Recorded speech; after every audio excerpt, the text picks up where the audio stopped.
All right, hey everyone. All right, so we're back in our course. We're still on day one. We've got our announcement built. We've got the schedule or the main navigation menu manipulated. So now we want to go in and add that syllabus and schedule in and the modules. Now you probably already have this as a Word document or something on your computer, which is good. So we can just go ahead and upload that in. So I'm going to go ahead and go to syllabus and schedule that I built in the last video. I'm going to go to build content, and you've got a ton of different options here, but to be honest with you, for the most part, the only two you'll really need to mess with during this situation is the item and the content folder at this point, okay? The item will build anything other than a folder. The folder will store multiple items, but anything else you want to build in the class, just go ahead and use an item. It's going to be the easiest way to go. All right, so I'm going to go ahead and do an item, and I'm going to call this one my syllabus. And in here, you got a descriptive area. You can type it in, you can copy and paste it. I wouldn't recommend all that. All I would do for this is if you want to tell them what they're about to download and look at, you can. So we'll say something like, please download and review the course syllabus. And that'll be fine. All right. So down here, you'll see you have an attached files area. And if I go ahead and click browse my computer, mine is found on my desktop. You may have to find where yours is on your computer somewhere in a folder, which is fine. Right here, you can see I've got my ED305 spring schedule and spring syllabus. So I'm going to go ahead and double click the syllabus. I can see that it's added right there. And if I go ahead and scroll down, users can review it. I'm not going to do anything with date restrictions right now, just because of the situation. If you know how to use these things and you want to use them as I do videos, feel free to do it. But right now, I'm not going to worry about any of that. I just want to make sure permit users to see it. Yes. And I'm going to go ahead and hit submit. And that pops in my syllabus, and right there they can click on it to download and look at it. Okay, so the next one I'm going to do, following kind of what came out from the provost, I'm going to build another item. I'm going to call this one the course schedule. Now your schedule may be in your syllabus, so if it is, that's fine. I would call that syllabus and schedule or something like that at that point. And this one, I'm going to pretend that I've got mine separated out into two different documents. All right, and when I do that, my schedule is going to look something like this going forward. So if we've got 4 or 5 weeks left in the semester, I've got week one, and I've got the dates that week one has on it. Now remember, mine starts on a Monday, which is the 23rd. Mine ends on a Sunday, which is the 29th. And so it tells them we're going to be working on module 7 and 8, which I've already had built in the class, so that's why they're up there. You might have something that's module 1 and module 2. You might have something that is actually just saying we're going to work on module 1, material generators. You might have something that just says we're going to complete the module called material generators. It doesn't matter. The whole basic concept is you're telling the students what they're going to be working on during the given week, and we'll build that here in a little bit. Also, if you don't have this completely filled out at that point, that's fine. Go ahead and get the first week in there, and then you can kind of build out the rest of the schedule as you go and just upload new documents, okay? So with that being said, I also have on Sunday the 29th, here are the items that are due from the two modules that I had built up here. Okay, so let me go ahead and get that back out. So here they have to do this in both modules. They have to do this in one module. They have to do this in two modules. Okay, so that's where that's fitting in there. But basically it tells them on the 29th, all these things are due. Make sure you get them done. Then it'll have week 2, everything that's due at the end of week 2 is right there, and so on until you get to the end of the class. Okay, so that's how I build out my schedule, so they can quickly look at the date. They know that's Sunday. Here are the things that are due on Sunday. They can find them in these two modules. With that being said, I'm going to come back here. Please review the updated schedule attached. The work week is from Monday to Sunday. Be sure to keep track of all the items due in a given week. Something like that, so they know that what they're looking for on this document. And again, I'm going to scroll down. I'm going to browse my computer. It's already set on my desktop. And right there is my schedule we just looked at. So I'm going to do that. Make sure that it is permitted to see. Yes. Hit submit. And now I have my two items here. And so if I go up here to double check that the students can see it by clicking the eyeball, now syllabus and schedule is appearing. If I click on it, I can see that they're able to see these. If you can see this in student preview mode, they can see this in student preview mode and do what they need to do with it. Okay, so let me go ahead and exit out of that real quick.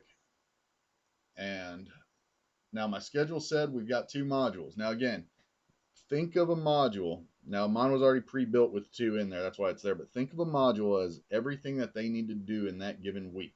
What would you end up lecturing on that week? What would you have them reading out of the textbook? What kind of assignment would you have on it if you're going to have an assignment? It's everything that would be in a given week in a normal face-to-face class. Okay. So in this case, I'm going to go into modules and I'm going to go ahead and build content. Remember, we're only doing items and folders. On this one, I'm going to do a folder, and we're going to call this module 1. And I think this was, or we'll actually just call this module, and I think I said this was going to be called something like material generators for my class. Okay, if you want to put a little description in here, you can. At this point, I'm not going to do that because we're kind of trying to get materials up fast. So again, I have permit users to view, track number of views, all that I'm going to leave the same for right now. Okay. When I get it, I have a little folder. If I click on it, it takes me inside the folder. So I can look up here and see that I'm in my module material generators, named right here as well. And again, I'm going to go in here and I'm going to start building content. So the first thing I'll probably have them do is make sure they read the textbook. So I'll call this something like textbook reading. And I'll use this space down here to say, okay, be sure to read, let's say chapter 4 in the textbook, or whatever you have them reading. If you want to do a handout and you have the handout on your computer, you can go ahead and come down here, hit the browse my computer, find the Word document. We'll say that this one was a handout that I want them to read, attach the handout, and hit submit. I would also go in here and say, be sure to also read the attached handout, or something like that. Okay, and the way this ends up looking, once I scroll down, they can see the content, everything's looking good. I hit submit. Now I've got in here, be sure to read chapter 4 in the textbook, so they know to do that. Be sure also to read the handout, which is right here. I can be a little more descriptive if I want, but they'll probably know what that means. So they click here, download, read it. But that gets them all the readings they need for the week. Okay. So let's say I've got like a YouTube video or a website I want them to go and look at as well. So on this one, let's go ahead and open up real quick, and we'll do youtube.com. And let's see if I can find a quick video on one of the things that they would need to do is a, let's see, infographic. All right. And I don't know if this one's any good or not. We'll find something. We'll do something on Spanish flu for some reason. Actually, for my content, what makes a good infographic would probably be better. All right. So I'm going to copy the link and close that out so it doesn't bug me with the noise. All right, I'm going to come back. I'm going to build content. And remember, only items or folders. I'm going to build the item. All right, we're going to call this a video to review. Please watch the video below on infographics. It will talk about what needs to be in a good one. Again, be as descriptive as you want. It doesn't really matter. Then I normally do something like link. And then I will paste the link, and it should work. If it doesn't work, you can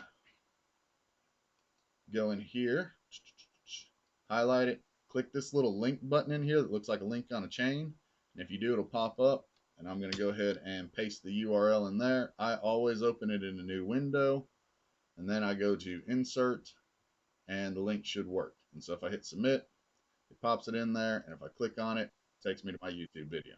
Okay, so same deal if I want them to go to a website. So let's do a quick Google search on how to build infographics.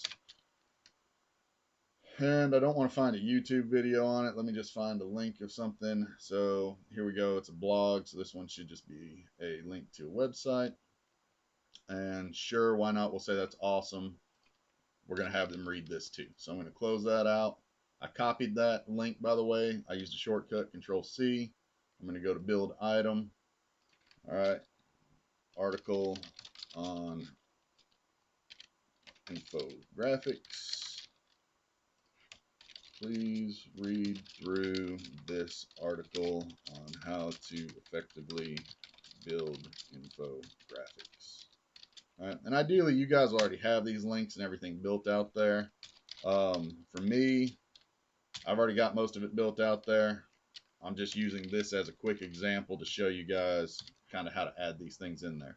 So again, just to make sure this is an actual link that's working, I'm going to highlight it. I'm going to go up to this little link button, click it. I'm also going to paste it. Looks like it's already in there. Just to play it safe, I'm going to highlight it, paste it again, open in a new window, and I'm going to go to update. and then I'm going to hit submit, and there it is. I click on it, and boom, there it pops up. Okay, so again, I'm putting all the information that they would end up having in the class. If I have PowerPoints that I want them to read, I dump the PowerPoints in here. You basically title it and you describe what it is. Now, if you need to realize students are going to end up looking at this hierarchically, they're going to start at the top and they're going to work their way down. So put it in an order that you want the students to do it, just like you would in a lesson plan in a classroom. If you're going to lecture first or have them do the readings first or whatever, that's fine.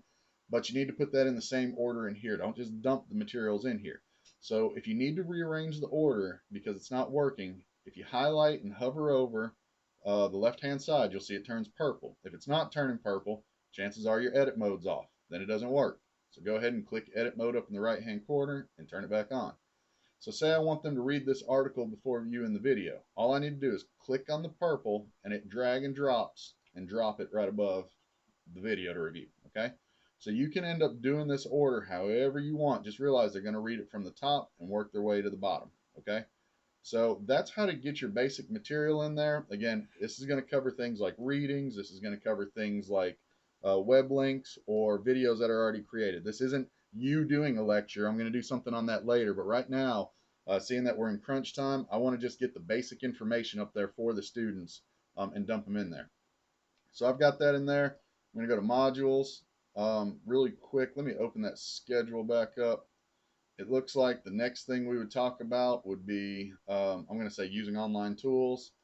So what I would do here when I start building out my second module, and again, I'm just dumping in the readings, I'm dumping in the PowerPoints and stuff at this point, I would go ahead and build this folder, and I would say module using online tools, so that it matches what my schedule said.